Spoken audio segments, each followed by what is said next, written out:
Hi friends, welcome to my channel. ഇന്ന് ഞാൻ ഉണ്ടാക്കുന്നത് ഒരു കരിമീൻ കറിയാണ്. അതെല്ലാവർക്കും അറിയാം, കരിമീൻ കറി ഇപ്പോൾ എല്ലാവരും വെക്കണേന്ന്. പക്ഷേ ഇത് പ്രത്യേകതരം കരിമീൻ കറിയാണ്. നമുക്കൊന്ന് ഫ്രൈ ചെയ്തിട്ട് കരിമീൻ കറി വെക്കാം.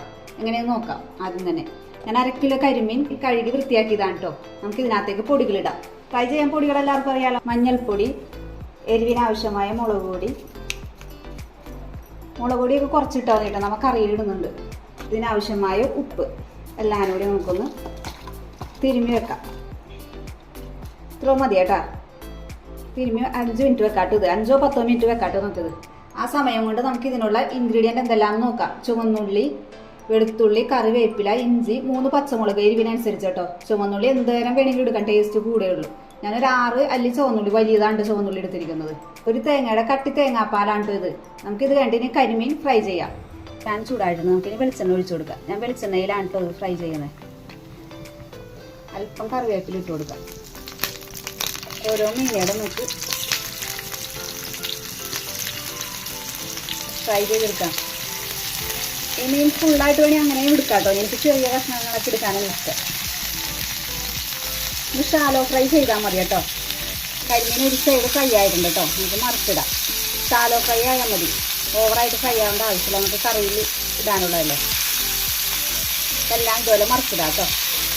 ഇതെല്ലാം ഫ്രൈ ആയിട്ടുണ്ട്. കറി വെക്കാം. ചട്ടി ചൂടായിട്ടുണ്ട്. നമുക്കിനി വെളിച്ചെണ്ണ ഒഴിച്ചു കൊടുക്കാം. വെളിച്ചെണ്ണ ചൂടായി നമുക്ക് അരിഞ്ഞു വെച്ചേക്കണ ഉള്ളിയും വെളുത്തുള്ളിയും ഇഞ്ചിയും പച്ചമുളകൊക്കെ ഇട്ട് കൊടുക്കാം. ഉള്ളിയും വെളുത്തുള്ളിയൊക്കെ നല്ലോണം ഒന്ന് വാടട്ടെ കേട്ടോ.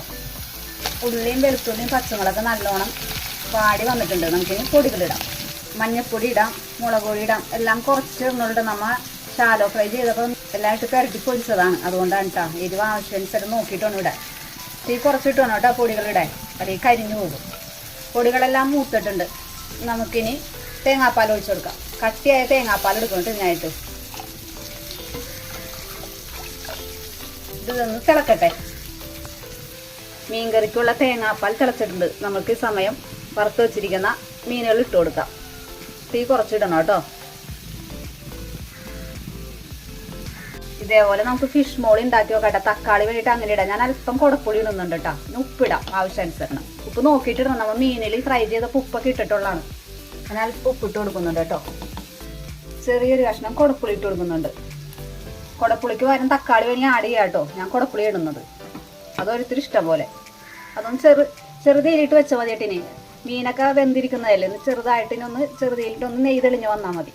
ആ സമയം കൊണ്ട് ഒന്ന് നമുക്ക് അടച്ചു വെക്കാം. അപ്പോൾ കരിമീൻ കറി ഏകദേശം റെഡി ആവാറായിട്ടുണ്ട് കേട്ടോ. നമുക്ക് അല്പം ഒരു ഡെക്കറേഷന് ഒരു ഭംഗിക്കൊക്കെ വേണ്ടി അല്പം ഒരു തക്കാളി സ്ലൈസ് നിങ്ങളുടെ ഇഷ്ടത്തിനാണ് കേട്ടോ. എനിക്ക് ഇഷ്ടമാണ് ഇങ്ങനെ ചെയ്യുന്നത്. അല്പം തക്കാളി ഇട്ട് കൊടുക്കാം. അതിൻ്റെ കൂടെ നമുക്ക് അല്പം കറി. അപ്പോൾ എല്ലാവരും കരിമീൻ കിട്ടുമ്പോൾ ഇങ്ങനെ വെച്ച് നോക്കണം കേട്ടോ. ഫ്രൈ ചെയ്ത് എപ്പോഴും നമ്മൾ പച്ചക്കൊക്കെ അല്ലേ വെക്കണം. ഇങ്ങനെ ഫ്രൈ ചെയ്ത് ടേസ്റ്റിയാണ്. എല്ലാവരും വെച്ച് തന്നെ കമൻറ്റിലൂടെ അറിയിക്കണേ. എല്ലാവരും സപ്പോർട്ട് ചെയ്തതിനെ സബ്സ്ക്രൈബ് ചെയ്യണേ. അപ്പോൾ ടേസ്റ്റി ആയിട്ടുള്ള കരിമീൻ കറി റെഡി. Okay, by.